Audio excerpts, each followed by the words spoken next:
Let the galaxy burn.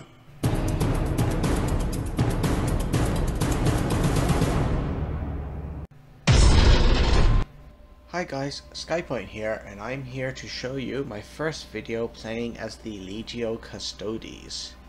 Now, Arascid Nassau is my favorite Custodes warlord, partly because he's one of only two that I have. Now, the Custodes, as I mentioned in my Custodes reveal video, they have some extremely powerful units. It's like, for example, this Ares guard costs only 2 energy, but he has a whopping 3 attack and an even more whopping 4 health and front line on top. But they come with this big debuff, which is Sentinel. And with Sentinel, while one of these cards is in play, you don't get to draw any cards at all. So it becomes very easy to run out of options. You might have plenty of energy, but have no cards in hand to play. Now, the different Custodes warlords deal with that problem in different way. Constantine Valdor has the most direct approach. You just spend energy to draw troops right out of your deck. So that's the easy one. Legio Shapura, his approach is a bit more subtle. You spend 2 energy and you gain front line. So those troops which you have in play are more likely to survive. But Arascid Nassau, who I'll be making this video on, has a totally different approach. Arascid Nassau's abilities are all around preserving himself. He's got first strike, so he can kill targets without taking damage. He can spend energy to directly deal damage to an enemy, and then if it dies, he gains precognition, so he can't be attacked directly until his next turn. What that means is that Arascid Nassau cannot protect cannot either protect his units which he has on the board, or he doesn't have a neat way, and more importantly, he doesn't have a neat way of getting around the Sentinel debuff. So what that means is, if you're playing as Nassau, most likely your deck is actually not going to have that many Custodes units in it, because you don't want to have lots of units which don't allow you to draw cards. Anyhow, let's take a look at this deck and I'll talk through it in a moment. So this deck began with me picking the legendary cards which I wanted. So my original goal was to have not that many Custodes. So I have, I believe, only 2 Custodes legendary units, also because I'm missing one of them, a really important guy. I'm missing, where's it gone over here? I don't have Michaela Coburnus yet. Once I get him, he will go into my deck. Alright, let's go back to my deck over here. So, I've got Benediction, which is a Custodes tactic, and it basically is a big heal, and healing is an important part of this deck. I'll talk more about that later. Then the legendary troops I have are the Gladius Annihilator tank, and then Tribune. So the Annihilator tank is basically good for surviving, right? It's generally pretty tough to take out unless you have the right tactics to remove it. I also have Tribune, which is really powerful if it survives the turn it goes down. So if it looks like a good chance, I play this guy and it works. And then apart from that, I've got a bunch of legendary units which are not part of the Custodes. So I've got Duke Mordecai from the Imperial Army. I like him because he's got a lot of health, right? So, and he's got a powerful energy ability.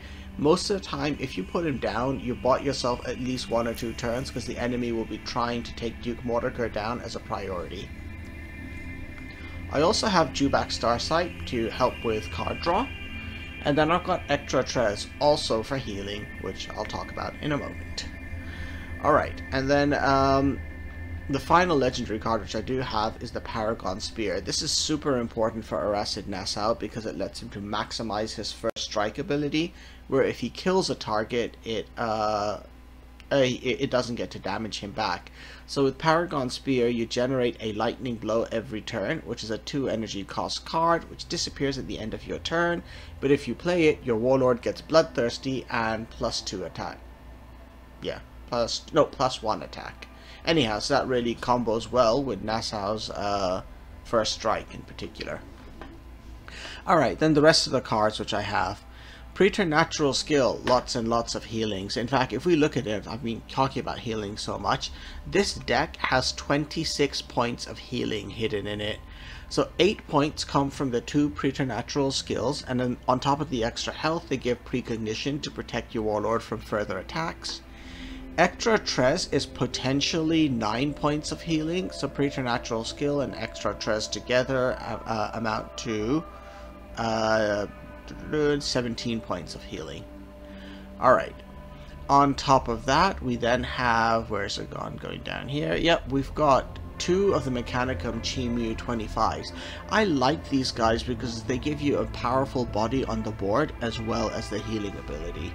So you've got your 8 from your 2 preternatural skills, your 9 from your extra Tres, so that's 17 healing, plus 4 from 2 of the Chimus, which goes up to 21 healing, plus Benediction is an extra 5 healing as well, so that's 26 in total. Alright. The high end of the Terra ladder is full of Horuses who are playing Firewalker, so Security Peltas really helps with dealing with stealth units and buys you a bit of time. Shield Generator is there also because of the predominance of Horuses, so I try to save my Shield Generator until close to the point where I'm expecting Vengeful Spirit to get played, and it buys me a bit more time. As an extra bonus, Horus players will then start focusing on trying to take down the Shield Generator so that they can play Vengeful Spirit. Last Rifle section is pretty great, and they work well again with Arascid's First Strike ability, because you can often take a 3 health enemy down to 2 health when you play Last Rifle section, and then attack it with Arascid directly, and you'll kill it for taking no damage in return. I talked about Jubak in the Paragon Sphere. Beast of Fyra is today what Goldstone's Hunters used to be like before their nerf. Beast of Fyra is just too good a card. Yes, it's got maintenance too, but if it survives, it's really great. At some point they're going to nerf this card. Until then, 2 of them go in practically every deck. The other thing, a nice thing as well, is one of the downsides of Beast of Fyra is its maintenance cost. That's not so much an issue for Arascid Nassau, because you'll always left with enough energy to at least spend your 2 energy and do some damage with that. So it works well for this warlord. Auric Mortalis, so this is your area effect damage card. You could just put it in play as is and do 2 points of damage to everyone, but really you're looking to try to combo this with one of the cards you have in this deck which boosts your warlord's attack to try to do extra damage. So this is my broad area damage card. Termalis Support, it's great stats on its own. It does boost your warlord, which is great. Shame about being Sentinel, but now this is the first of the actual Custodes troops we're seeing in this deck. Again, because they buff the warlord's attack and Arascid Nassau has First Strike, this really helps him. Firewalkers is great on its own for being a stealth unit with 5 attack, but also giving +1 attack to neighboring units works well with this warlord. I talked about Duke Mordecai. Joker Company is there for stealth hate as well. So I've got 2 Peltas and Joker Company as well as Auric Mortalis. That's basically 5 cards which could help me deal with stealth units. Hunting Eagles. Every single Custodes deck must include as many Hunting Eagles as you can get. So they are just too good to pass up, and totally worth having in your deck despite the Sentinel penalty. Tribune I talked about, Chimu I talked about. Acetum Terminators, honestly I keep getting tempted to take these guys out of my deck, and every time I seriously entertain that, the very next game they save me. So they're staying now. I think I'm going to stop thinking about removing them. And lastly we've got Caladius Annihilator and Benediction. Alright, so with that, let's go ahead and start taking a look at some fights that this deck has been in. Alright, we start with a fight against a high-level Horus player. So I'm putting away my Custodes cards to start with. Benediction's way too expensive, and I don't want to have a card with Sentinel in my hand at the beginning, so we put those away. That's much better. I've got plenty of cards to play over my first couple of turns now. So Horus, that's a pretty standard move. He draws a card. Ooh, nice. Jubak Starsight. I can't really play anything, so I just use my ability to deal direct damage to Horus. He draws another card as well. And now things start getting interesting.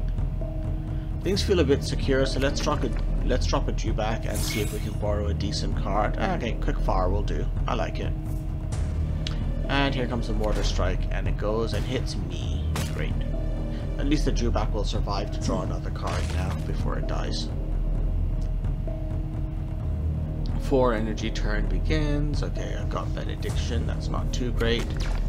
There we go. Let's drop the last rifle section, and that's it. With only 30 health, it's rare that I want to attack the enemy warlord directly.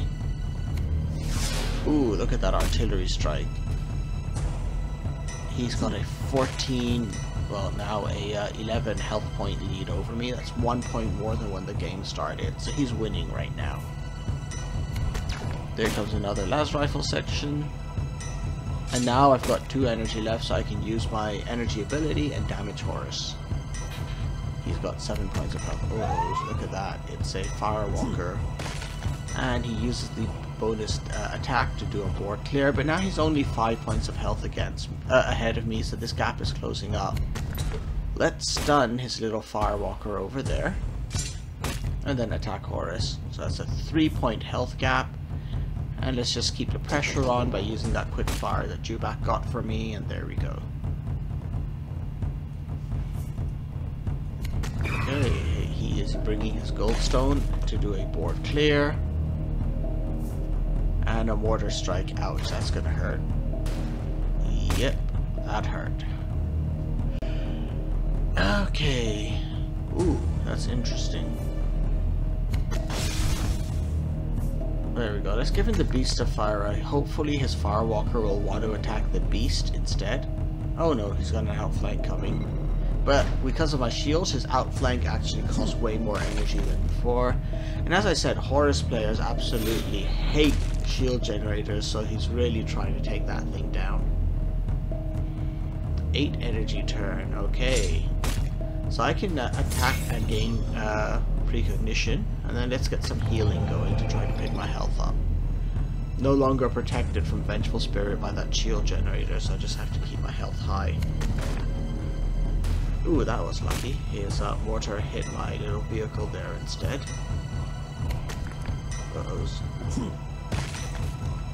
Okay, the board's being cleared, and I'm running low on options here. Okay, so preternatural skill, trying to protect myself against direct attack while healing up. And I just spent 2 energy to attack him, bring in goldstones, and hit Horus directly. Now I've set up that mortar to get killed with the Auric Mortalis. Oh, there we go, there's the Vengeful Spirit. But it's not just the mortar I want to kill.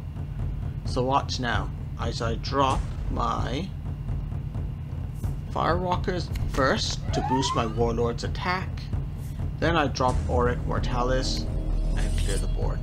I could have done the same thing by dropping Termalis support, but because of Sentinel, I would have stopped drawing cards. With Firewalker on the board instead, I'll still draw a card at the start of my turn. Although the Sentinels could have survived that, definitely. I just lucked out with the Firewalker, still making it with 1 point. And now I'm gonna win. I clearly have enough left over here on the board to win the game. Yep, that still won't save him. I'm on 6 health. And let's finish this off, but let's show him that it was not even close. Let's just heal with benediction. And let's just drop.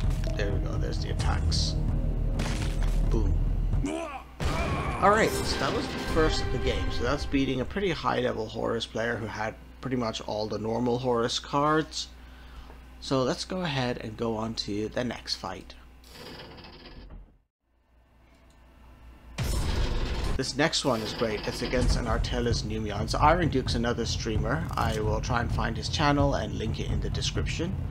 But again, I'm starting off with a bunch of cards. I'm getting rid of Termalis support because they've got Sentinel, Beast of Fire I like, and Auric Mortalis is useful, but I'm hoping to get something better. Preternatural skill, I guess that's better. It helps.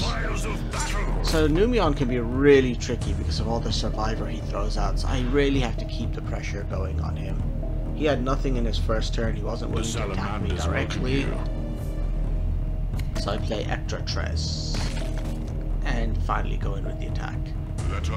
I attack directly because I know next turn I've got a couple options to heal up if I look like I'm in trouble. Alright, I hate that unit because when it attacks and dies, it destroys a random unit on my side. But let's just keep my little guy cloaked up for now. Oh, look at that beast of Freya. Okay, so let's give him something to attack instead. It's early for that support squad to get played, but I'm hoping he's going to try and destroy it this turn. And that way I won't suffer the sentinel penalty. Even if I do, I've got enough cards I can play something for the next 1 or 2 turns at least. Yeah, there we go. He's really trying to take that thing out. He does not like having my warlord being buffed. That was a pretty good move though. He didn't just focus on that one unit. He made sure he damaged my warlord too. He ran it with Sentinel. I'm not drawing cards, but the unit and its effect are pretty strong, so I'm just going to keep it there. So now I've got, in theory, a 6-point lead, but in practice he's got 5 extra points of health as well, so it's only a... So in theory an 8-point lead, but he's got 5 bonus points when he dies. Okay, he's dumping out lots of cards, and now that Egan Gargo, I think, he gets front line because there was an infantry troop in play. But let's clear this stuff out now. Step 1, hunting eagles to remove his front line. Step 2, my warlord's first strike to remove his unit on the board. Attack directly with my Mechanicum vehicle, and then finally use up my support squad. Feeling pretty comfortable. I've got enough stuff to kill him now. He's really trying to get rid of that hunting eagle. Really trying to get rid of... Oh no, he was giving up on the fight. Yeah, this is over now. And so that was a win against Numion in about 6 turns. You show too much sentiment. Here we go, the coup de grace. Alright, so that's that fight over.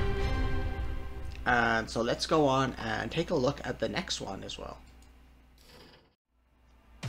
Okay, this next fight is up against Lucifer again. So he's playing his Perturabo build. He's made a couple of videos of that as well. So again, I'll try and have a link to Lucifer's channel in the description below. And looking at this, I was actually okay with all of these cards. I'm expecting to take a ton of damage, so the healing from that preternatural skill will definitely be needed. For the Emperor of Mankind. So I do have the initiative, so I just start by spending 2 energy to do 2 points of damage. Now Perturabo is better than Nassau at converting energy to damage, because Perturabo does 6 points every 2 turns. So he spends 4 energy to effectively do 6 points of damage. Nassau only spends 4 energy, and he only does 4 points of damage because he does 2 points of damage a turn. And he's got less health than Perturabo, so I'm going to lose any type of race on just using our warlord ability to win the match. Not really getting enough cards to play at the moment though, so just throwing out the energy, waiting for pretty much this turn. I can drop the Firewalkers, and once they're in play I may as well use that buffed attack, because now I'm, let's take a look there, 9 points of health behind. Oh yeah, here it comes. And I bet he's going to shoot me now. Yeah, there we go.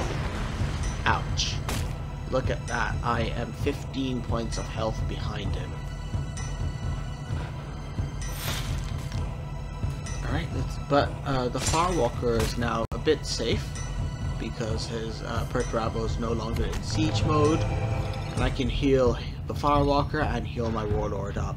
Now I'm in a better place. I'm still a lot behind on health, I think 13 points behind, but I've got a lot of board presence going on here. He drops a mortar, which hits my Mechanicum vehicle.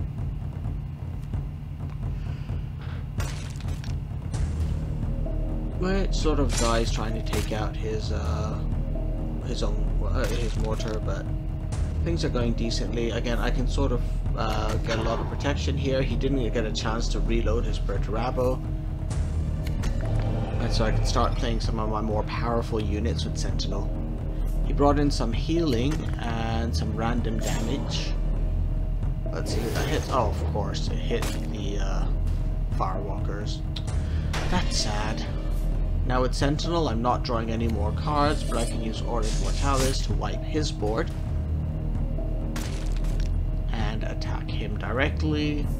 And then let's drop a Las Rifle section for a bit more board presence. I'm saving that healing for when I really need it. Well executed. I'm getting close to that point because he's sort of at the around 13 points is where Perturabo can really reliably kill you. 6 points from his ability plus 5 points from Contrador. So he's really setting me up close to that. He knows he's in danger. He's throwing out as much healing as he can. Oh, nice. I've got a ton of my healing cards in hand now. I'm starting to feel a little bit comfortable. So let's give myself precognition and just attack him directly. His siege ability is not loaded, so I'm feeling reasonably confident about my mechanical vehicle surviving till the next turn. Ugh, a Jewback. He attacks me directly. Oh no, virus bombs. So much for my mechanical vehicle surviving to the next turn. He's doing a ton of damage to both of us though. Okay, Paragon. Oh, this is perfect. Watch this now. Yeah, he's feeling like he's got me, but 8 points of healing coming right up. Preternatural skill. And I still have enough energy to play the Paragon Spear as well. I got a little bit cocky. I probably should not have attacked him directly like that, but anyhow, let's see. Okay, Void Engagement. Ooh, ouch, 3 points of damage. What else is he doing? Oh no. Ooh, another mortar vehicle, and he loads. That is gonna be enough damage to kill me next turn. Ooh, that is starting to luck out for me. Benediction to buy me a bit more time with healing. And that makes my next card free, so let's drop the Terminators. And now if I survive, he dies. Void Engagement. No points of damage to me, that's good. Oh, here it comes, Contrador. Now I'm really in the danger zone. He's gonna got me on 7 health. He's gonna shoot me with Perturabo to drop me to 1 health. And now there's a 50% chance that mortar will hit me. This is just a coin toss now, determining who wins or loses. Well, they hit my Terminator, so I win. I don't need to do anything here. There we go. Winning by the skin of my teeth. Alright. So, that was a fight against Perturabo. And the last one I want to show in this video is kind of how not to play Nassau by showing you a mirror fight. Okay, so we're up against Last Man. As you can see from his card backs, Last Man is a very good player. Okay, so again, as per normal, I'm just getting rid of the Custodes cards which came up into my hand. Okay, the Beast is better, Assatem Terminators is no different. Okay, so he dropped a guy who does card draw, so I really want to stop that. So let's take a look at this guy. Yeah, draw a card and reduce its cost. Definitely want to stop that from going on, so I use my energy ability to just damage him right now and set him up to be killed next turn. He drew a card and made it cheaper and attacked me directly. That's fine. I bring out Necrotrez, get ready for some healing, and attack again. So next turn, Beast of Fyra or a heal and something. So I've got a couple options.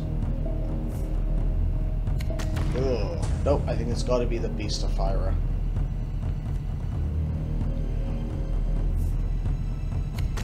There we go. and I'm not attacking. So now he's got Sentinel, so he's not drawing any cards anymore. In fact, he put another unit down with Sentinel. He did give himself precognition now by using his warlord's ability on that. No, he wasn't precognition, sorry, it was just a direct attack. I need some precognition though. So I just attack directly over there. And then I could just use preternatural skill, but I've got Ecrotres on the board, so I'll just use him for healing. So Sentinel still stops him from drawing cards, but he brings out Tribune. Now this is a problem. If I put my own Tribune down, his Tribune will kill me. So instead, I'm sticking with cloaked units. What I should have done here is attacked his Tribune with Ecrotres, but instead, for whatever reason, I decided to heal myself, which is not efficient. I added 3 points of damage, 3 points of health to me, but that Tribune can do 6 points of damage to me instead.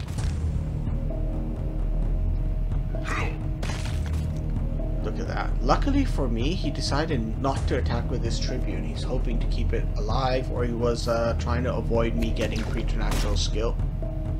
Preternatural condition, whatever it was. But that doesn't help. I use a last rifle section to drop that Tribune's health low enough for me to use my warlord's ability and kill it. So at the moment, there's not much he can attack directly. He does use blood games to try to get Survivor and draw a card, but nothing happens. He just drew a card. He's getting card draws, but right now he's kind of a bit locked down, right? He's got lots of units with Sentinel, and my strategy is to just not let him hit me. It does mean those units stay out there, but whatever. Okay, Auric Mortalis. And that lets me use my warlord ability to finish off the 1 health guy and gain precognition again. So again, now his units on the board are stopping him from drawing any cards, and yet he can't really attack me. Look at that, he's played everything he can do, so let's keep this going. So another Auric Mortalis. And what I'm doing by every time I do that is I'm just trimming down the health on his Telemod Dreadnought. So this thing was the biggest danger to me. I'm just trying to make sure I keep having precognition long enough to be able to take care of that thing. There's another attack, and again I use my warlord ability and I gain precognition, so that Dreadnought's doing nothing. And now I give myself the Paragon Spear. I didn't necessarily have to do that. I just felt that I had the spare energy to heal up right now, and it's worth wasting that precognition as a result.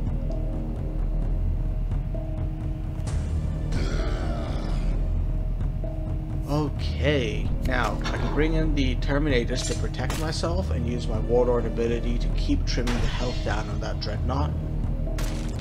Now he's trying to let the Dreadnought die so he can finally draw some cards. So there's his own precognition again, kicking in. Shield Generator's interesting, but what I really want to do here right now is get my Lightning Blow first so I can finish that Dreadnought. Now he can actually draw some cards, but that's fine. I've got my own Tribune in play, so between the Paragon Spear and the Tribune, I should be able to kill whatever gets deployed. See, he doesn't put anything down right now either. Okay, next up, bring in both my support squads. Give my warlord a big attack buff. Attack with the Tribune and attack with my warlord. So now the situation's really turning around. I've got complete board dominance and he gives up. So, as I said, that match shows you what not to do as Arascid Nassau. If you ever let yourself get into a situation where you've got too many units with Sentinel on the board, you're just not drawing cards and then you're just getting outplayed. Like in those last couple of turns, he had all the energy in the world and nothing he could do with it. Anyhow, I hope you guys found this video interesting. Please remember to subscribe and you'll get notified when my next one goes up. We're getting close to the end of the season, so as we get into next week, I'm going to start getting back into some experimental builds. I'm going to be trying Fabius Bile again, this time with many of the cool new neutral cards in there. Potentially, I might also do a Nicona Shuriken video. Somebody on Reddit posted a Nicona build, which kind of actually works. And then I also owe making a Mechanicum build, either with Caleb Decima or Kelbor Hal, so I'll figure that one out. Anyhow, so until then, guys, hope you keep having fun, and hopefully see you on Terra. Alright, bye for now.